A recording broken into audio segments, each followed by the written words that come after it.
Albert Einstein once said, everybody's a genius, but if you judge a fish by its ability to climb a tree, it will live its whole life believing that it is stupid. Ladies and gentlemen of the jury, today on trial we have modern day schooling. Glad you could come. Not only does he make fish climb trees, but also makes them climb down and do a 10-mile run. Tell me, school, are you proud of the things you've done? Turning millions of people into robots, do you find that fun? Do you realize how many kids relate to that fish swimming upstream in class, never finding their gifts, thinking they are stupid, believing they are useless? Well, the time has come, no more excuses. I call school to the stand and accuse him of killing creativity, individuality, and being intellectually abusive. He's an ancient institution that has outlived his usage. So, Your Honor, this concludes my opening statement, and if I may present the evidence of my case, I will prove it. Proceed. Exhibit A. Here's a modern day phone. Recognize it? Here's a phone from 150 years ago. Big difference, right? Stay with me. Here's a car from today, and here's a car from 150 years ago.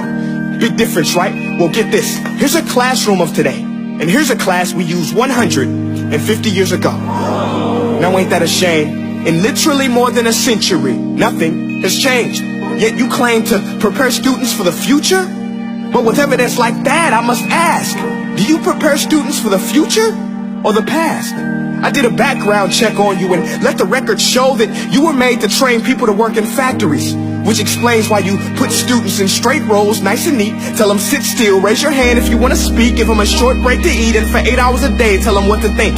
Oh, and make them compete to get an A letter which determines product quality, hence grade A of meat.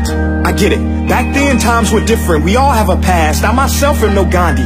But today, we don't need to make robot zombies. The world has progressed. And now we need people who think creatively, innovatively, critically, independently, with the ability to connect.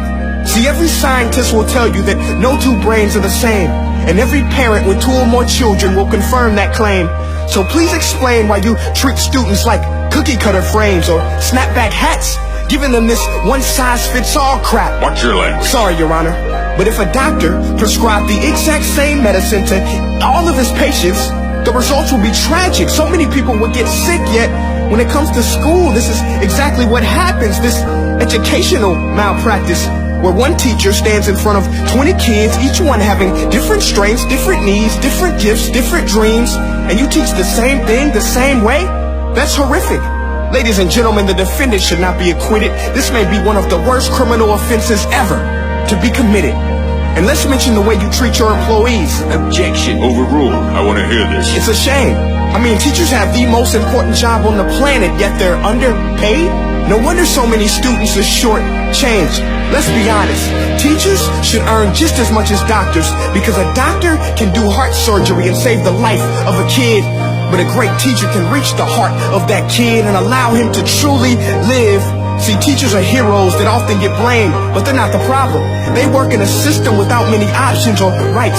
Curriculums are created by policymakers, most of which have never taught a day in their life. Just obsessed with standardized tests. They think bubbling in a multiple choice question will determine success. That's outlandish. In fact, these tests are too cruel to be used and should be abandoned, but don't take my word for it.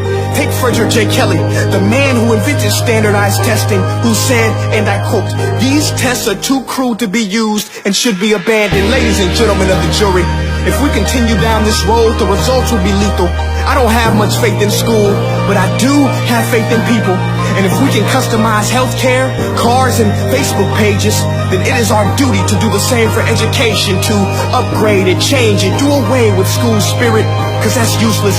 Unless we're working to bring the spirit out of each and every student, that should be our task.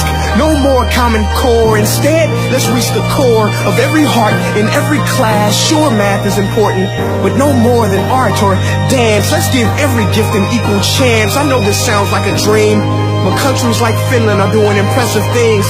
They have shorter school days. Teachers make a decent wage. Homework is non-existent, and they focus on collaboration instead of competition. But here's the kicker, boys and girls.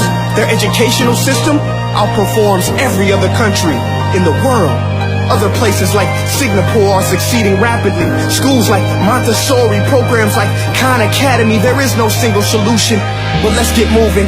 Because while students may be 20% of our population, they are 100% of our future. So let's attend to their dreams, and there's no telling what we can achieve. This is a world in which I believe, a world where fish are no longer forced to climb trees. I rest my case.